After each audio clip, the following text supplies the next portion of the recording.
Hello नमस्कार। मैं मोहम्मद समीउल्लाह आपके सामने एक बार फिर से हाजिर हो चुका हूं और मैं इस बार आपके सामने पढ़ाई के अलावा एक नया वीडियो लेकर आया हूं जो पढ़ाई से हटके होगा। और ये वीडियो सभी लोग देख सकते हैं, चाहे पढ़ने वाले हो, चाहे कोई भी हो, कोई भी लड़का हो, कोई भी लड़की हो, चाहे बूढ़े हो, चाहे बच्चे हो, जवान हो, सभी से रिलेटेड ये वीडियो है यार। आपने हाल ही में सुना होगा कि पूर्व मुख्यमंत्री बिहार की पूर्व सीएम मुख्यमंत्री और लालू प्रसाद की पत्नी राबड़ी देवी ने, आप जानते होंगे इसको, इसका नाम क्या है? राबड़ी देवी ने, ठीक है, एक बिहार से काट कर एक नए स्टेट मिथिला राज्य की मांग की है। तो ये मांग करी है कि मिथिला स्टेट को, एक मिथिला राज्य को या फिर मिथिला क्षेत्र को एक अलग राज्य बना दिया जाए। तो चलिए मैं अब समझता हूं कि मिथिला राज्य का क्या, ठीक है, मामला है और ये मुद्दा कैसे उठा। तो आप ये देख सकते हैं कि ये जो आपका, ठीक है, ये जो मैप है, ये पहले समझ लीजिए कि ये जो हमारा मैप है, यहां से ऐसा करके ये जो है ये आपका मिथिला राज्य है। ये आपका मिथिला राज्य है। ये आपका मिथिला राज्य है, आप देख सकते हैं यहाँ पे, देखिए दिस इज, ये मिथिला राज्य है आपका। ओके, अगर हम बात करेंगे तो हमारे बिहार का, ठीक है, हमारे बिहार का जो नक्शा है वो ऐसा करके, ठीक है, वो हमारे बिहार का जो नक्शा है, ओके, ये हमारे बिहार का नक्शा है, वो ऐसा है यार, ये ऐसा करके है यार। हमारे बिहार का जो नक्शा है, ओके, वो ऐसा करके है, ये ऐसा करके, ऐसा वर्तमान जो बाउंड्री है हमारी, वो ऐसा करके, ऐसा करके है, देखिए ये। तो अब इसके अंदर कौन कौन से स्टेट आएगा, ठीक है, तो हमारा जो रीजन है वो ये है यार, वो ये है आपका, ओके, ये है यार। तो इसके अंदर कुछ जो भाग आपको दिखाई पड़ रहा है ये, ठीक है, झारखंड से कुछ एरिया बिहार के कुछ इलाकों को लेकर के और झारखंड से मिला करके एक नए राज्य की मांग कर दी है कौन? राबड़ी देवी यार। ओके, तो पहले हम समझ लेते हैं कि इस नए राज्य की क्या खास बात है, इस मिथिला स्टेट की क्या खास बात है यार। ओके, तो मिथिला स्टेट की खास बात यह है कि Mithila state, okay, Mithila state में, ठीक है, ये हमारे 20 जिला आएंगे, हमारे 38 जिलों में से 20 जिला इसमें आ जाएंगे। और इसमें, ठीक है, लगभग 100 सीटें, 243 में से 100 सीटें मिथिला राज्य में आ जाएगी, इस मिथिला राज्य में आ जाएगी। और एक बड़ी आबादी, ठीक है, बिहार से अलग होकर एक नए राज्य में रहने लगेगी, उसका नाम है मिथिला स्टेट। अब समझिए, अब हम लोग, ठीक है, आगे चलते हैं। अभी कहानी शुरू कैसे होती है? दरअसल 26 नवंबर 2024 को आप ये फिगर में देख सकते हैं कि राष्ट्रपति, प्रधानमंत्री, उपराष्ट्रपति सभी ने क्या किया था? मैथिली भाषा में और संस्कृत भाषा में, ठीक है, संविधान को लॉन्च किया था। संविधान को की कॉपी को मैथिली भाषा के अंदर लॉन्च किया था। इसी मौके पर, ठीक है, इसी मौके की वजह से, ठीक है, हमारे बिहार की विधानसभा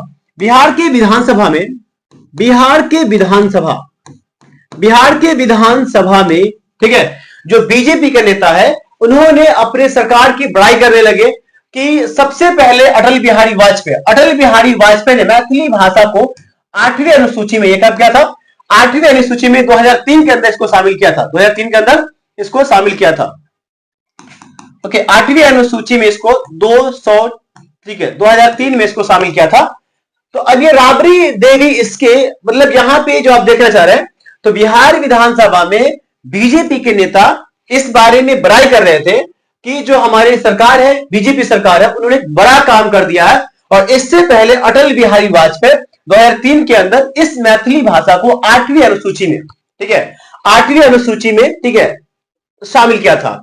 और भारतीय संविधान में मैथिली भाषा को एक मान्यता दिया था। तो इसी के उपलक्ष्य में, ठीक है, जो राबड़ी देवी है, यहां पे जैसा कि आपने देखा था, ठीक है, ये जो राबड़ी देवी है आपको दिखाई पड़ रहा है। ओके, राबड़ी देवी ने कहा, ठीक है भाई, आपकी सरकार ने मैथिली भाषा को संविधान में दर्जा दे दिया, आपकी सरकार ने, ठीक है, मैथिली भाषा में संविधान को लॉन्च कर दिया। तो एक बात हमारी मान लीजिए आप, या एक रहन कर दिया आप, या फिर एक आप पूरे मिथिला राज्य की बात को सुन लीजिए। आप मिथिला राज्य को, ठीक है, मिथिला क्षेत्र को आप एक नया राज्य बना दीजिए, ठीक है। तो आपको मैं बताना चाहूंगा कि इस मिथिला राज्य में जो हमारा स्टेट, हमारा जो, ठीक है, क्षेत्र आएगा, वो क्षेत्र में कौन कौन जिले आएंगे? तो वो जिले आएंगे, ठीक है। इस जो मिथिला राज्य का सेंटर है वो क्या, दरभंगा है, क्या वो दरभंगा है, ठीक है। दरभंगा के अलावा यहाँ पे, ठीक है, सीतामढ़ी, उसके बाद समस्तीपुर, उसके बाद मधुबनी, ठीक है, चंपारण, ठीक है, उसका पूर्वी चंपारण, ओके, ये सारे स्टेट और यहाँ पे जितने भी क्षेत्र है, और झारखंड को मिलाकर के भी कुछ, ठीक है, नए क्षेत्रों को मिलाकर एक नया राज्य बनाया जाएगा। तो अब आपको बता दिए, ठीक है, कि ये कैसे बनेगा। अब हम आगे चलते हैं, ठीक है, आगे चलते हैं। तो अब ये राज्य की जो बात की मांग की गई है, राबड़ी देवी जो मांग की है, ये कोई नई मांग नहीं है। मैं आपको बताना चाहता हूं कि इससे पहले 1912 में जब बंगाल से बिहार को अलग किया गया था, बिहार को एक अलग राज्य बनाया गया था, उस समय मिथिला स्टेट को, ठीक है, मिथिला राज्य, मिथिला क्षेत्र को एक नया स्टेट बनाने की बात कही गई थी और बहुत ही जोरों शोर से बात उठाई गई थी।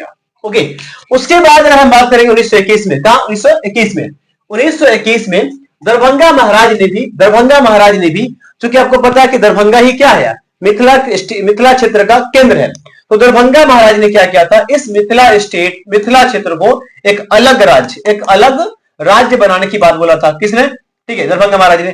उसके बाद आज अगर हम इतिहास को दोहराते हुए देखेंगे तो 2024 के अंदर, ठीक है, माननीय जो हमारी, ठीक है, पूर्व मुख्यमंत्री है, पूर्व सीएम है, उन्होंने भी इस मौके पर, इसी बातों पर, ठीक है, एक नए मिथिला राज्य की डिमांड को, ठीक है, रख दी, मतलब नए मिथिला राज्य की, ठीक है, मांग की, ठीक है, शुरुआत कर दी है एक बार फिर से। तो अब आगे देखिए, हम देखते हैं कि अब मिथिला राज्य में क्या है, मिथिला राज्य क्यों। अब यहां पे देखिए हमारा क्वेश्चन, ठीक है, मिथिला राज्य क्यों, ठीक है।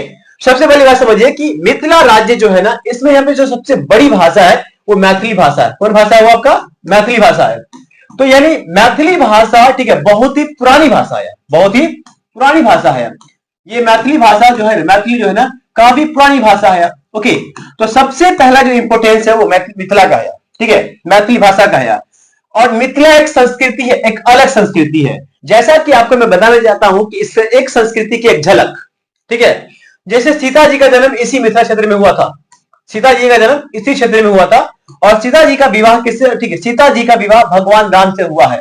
ओके, इसीलिए भगवान राम को यहां पर गाली देकर बुलाई जाती है, ठीक है, साला कहकर पुकारा जाता है, ठीक है, और एक गाली की तरीके से बात किया जाता है, मजाक के तौर पर, क्योंकि वह ठहरे ससुराल के, तो ससुराल में किसी भी आदमी से मजाक किया जाता है और मजाक करके बात की जाती है, ठीक है। आगे देखिए, आपको मैं बताया गया कि जो भाषा है ये काफी पुरानी भाषा है, ये काफी ओल्ड भाषा है, उसके अलावा ये मधुबनी पेंटिंग वर्ल्ड फेमस है, ये क्या कहे, वर्ल्ड फेमस है। ये मधुबनी पेंटिंग ये काफी वर्ल्ड फेमस है और इसका बहुत ही पूरे विश्व में चर्चा है। और इतना ही नहीं, इस मिथिला राज्य का नाम, ठीक है, इस महाभारत और रामायण में भी देखने को मिलता है। तो इस अलग संस्कृति, भाषा, पेंटिंग और ये सारी की सारी जो विरासत है, इन सभी बातों को देखते हुए सबसे पहले 1912 में, ठीक है, जब बिहार को बंगाल से अलग किया गया, तब से ये मांग चली आ रही है। अब ये सवाल बनता है हमारे पास कि अगर हम ये मिथिला स्टेट को अगर हम बांट देंगे तो इस मिथिला स्टेट को बांटने से हमारे पास क्या लॉस होगा और क्या लाभ होगा।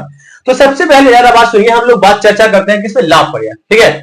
लाभ में क्या होगा, अगर हम मिथिला राज्य को एक अलग स्टेट बना देते हैं, तो इस जो मिथिला संस्कृति है, उस मिथिला संस्कृति का पूरे देश में एक नाम होगा, पूरे देश में एक अलग लेवल पे इसकी बात होगी और इसको काफी बढ़ावा मिलेगा।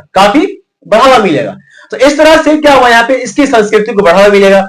इतना ही नहीं, जब हम मिथिला स्टेट को बांटेंगे तो क्या होगा, बिहार से एक अलग छोटा राज्य बनेगा। जब छोटा राज्य बनता है तो क्या किया जाता है, उसका प्रशासन, उसकी पुलिस व्यवस्था, उसकी, ठीक है, उसकी जो, ठीक है, प्रशासनिक व्यवस्था होती है, वो काफी अच्छे से मॉनिटरिंग होती है, वो काफी अच्छे से देख रेख होती है। इस तरह से इसका प्रशासन बेहतर होगा और यहाँ पे क्या होगा, ठीक है, लॉ एंड ऑर्डर एकदम अच्छे से, ठीक, अच्छा होगा। और इतना ही नहीं, जब सरकार क्या करेगी, जब सरकार मिथिला के क्षेत्र को ध्यान में रख करके नीति बनाएगी, कानून बनाएगी, तो वहां पर मिथिला लोगों के लिए उससे जुड़े, मतलब उससे संबंधित जितने भी लोग हैं उसको रोजगार मिलेगी, या फिर वहां पर क्या होगा, रोजगार पैदा होगा। और इतना ही नहीं, जब, ठीक है, क्या होंगे, जब राज्य छोटा होता है तो यहाँ पे सड़क का निर्माण करना, शिक्षा, स्वास्थ्य का निर्माण करना काफी बेहतर होता है। तो ये हो सकता है ये सारे के सारे लाभ, ठीक है, मिथिला राज्य को मिल सकते हैं। लेकिन दूसरी तरफ इसके हम ड्रॉबैक की बात करेंगे, ठीक है। अगर इसको बांटेंगे तो कहीं ना कहीं हमारे पास कुछ हानियां भी होगी, उसको भी हमको झेलना पड़ेगा। तो इस हानियों में सबसे पहले जो हमारी ये है, ठीक है, अगर हम किसी स्टेट को बांटते हैं, किसी भी स्टेट को बांटेंगे, तो सबसे पहला जो लॉस होता है वो होता है हमारा, ठीक है, एकता में कमी। क्या आएगी? एकता में कमी आएगी। मतलब लोगों में क्या होता है, एक दो तरह की भावना उभर जाएगी, एक बिहारियों की भावना, एक, ठीक है, मिथिला की भावना। लेकिन अभी क्या है, दोनों एक साथ मिलजुल कर रह रहे हैं, और ऐसे में क्या होता है, ठीक है, दोनों का भलाई हो रहा है और दोनों एक साथ रह रहे हैं। लेकिन जब अगर दोनों ठीक है, एक स्टेट को बांट करके दो भागों में बांट जाएगा, तो लोगों की एकताई में कमी बढ़ेगी और लोग दो तरह की भावनाओं के साथ सामने आ जाएंगे। अगला यह है कि यह काफी बाढ़ प्रभावित इलाका क्षेत्र है, ठीक है। ऐसे में इस इलाके को, ठीक है, अलग करके, ठीक है, अलग करके, क्या हुआ है,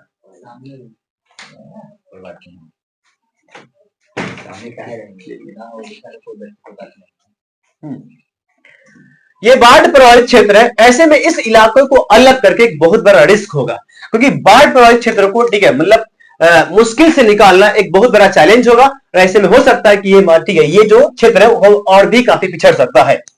आगे अगर हम बात करें, खनिज की कमी है। यहाँ पे क्या है, खनिज की बहुत ही कमी है कुछ एरिया में। अगर हम बात करेंगे अगर हम बात करेंगे, ये जो आपका दिखाई पड़ रहा है, ये जो, ठीक है, ये जो क्षेत्र है, ये जो इलाका, ये पूरा बाढ़, ठीक है, बाढ़ प्रभावित क्षेत्र है, ठीक है। इसका थोड़ा सा भाग ये जो है, ये क्षेत्र हो सके यहां पर थोड़ा बहुत खनिज देखने को मिल सकता है।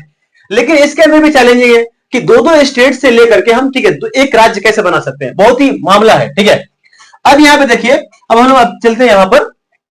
तो इसका लॉस क्या है कि, ठीक है, इसके पास खनिज भी नहीं है, खनिज संसाधन भी नहीं है, और इसी वजह से हो सके ये राज्य कहीं और ज्यादा पिछड़ सके, इसका भी बहुत बड़ा रिस्क है। ओके, और ये सबका सबसे जो डर है, ठीक है, ऐसा ना हो कि इस इलाके को बांट करके, ठीक है, एक धक्के में ढकेल दिया जाए, गड्ढे में धकेल दिया जाए। ओके, तो इस बातों को देखते हुए कुछ लोगों का कंसर्न है। जैसे आप यहां पे देखिए, कुछ लोगों का क्या मानना है, कुछ लोगों का मानना है कि भाई किसी भी राज्य को बांटने के बाद वो तरक्की करता है, और कुछ लोगों का मानना है, ठीक है, कि राज्य का बंटवारा होने के बाद क्या होता है, राज्य और बिछड़ता है।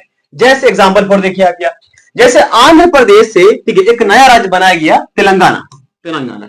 तो लोगों का मानना है कि भी तेलंगाना अच्छा से तरक्की कर रहा है, उसका, ठीक है, लॉ एंड ऑर्डर काफी अच्छा है वहां पे, ठीक है, काफी डेवलपमेंट हो रहा है। लेकिन वही दूसरी तरफ अगर हम बात करेंगे, तो बिहार से झारखंड को जो अलग किया गया था, झारखंड की हालत वैसा ही बिगड़ी की बिगड़ी है, कुछ सुधर ही नहीं पा रही है, ठीक है। और वहां पे एकदम से राजनीतिक उठापटक चल रही है और कोई भी शांति नहीं, कोई भी स्थायित्व नहीं है। ऐसे में कई लोगों का मानना है कि मिथिला राज्य को अलग कर देनी चाहिए, और कई लोगों का मानना है कि, ठीक है, मिथिला राज्य को अलग नहीं करनी चाहिए। अब इसी बीच मैं अपनी बात को बताना चाहता हूं। मेरा ये मानना है, ठीक है, कि मिथिला राज्य को अलग नहीं करना चाहिए, क्योंकि अलग करने से बिहारियों की भावना और मिथिला की दो भावना आपस में टकरा सकती है, और हो सके इसी के चक्कर में, ठीक है, हो सके, और उसके अलावा मिथिला राज्य के अंदर कई सारे ऐसे चैलेंजेस है जो इसको, ठीक है, जिससे मिथिला राज्य को उभारने में सरकार कामयाब ना हो सके। तो इन्हीं बातों को, ठीक है, देखते हुए आप कमेंट करें कि मिथिला राज्य को ठीक है, बांटकर, बिहार को बांट करके मिथिला एक नया राज्य बनानी चाहिए कि नहीं चाहिए, ठीक है। आपके लिए खुला है कमेंट बॉक्स, आप, ठीक है, वहां पर अपना राय, ठीक है, पेश कीजिए। तब तक के लिए आप अपना ध्यान रखिए, मैं आपसे लेता हूं विदा, ठीक है। ओके, बस इतना ही है।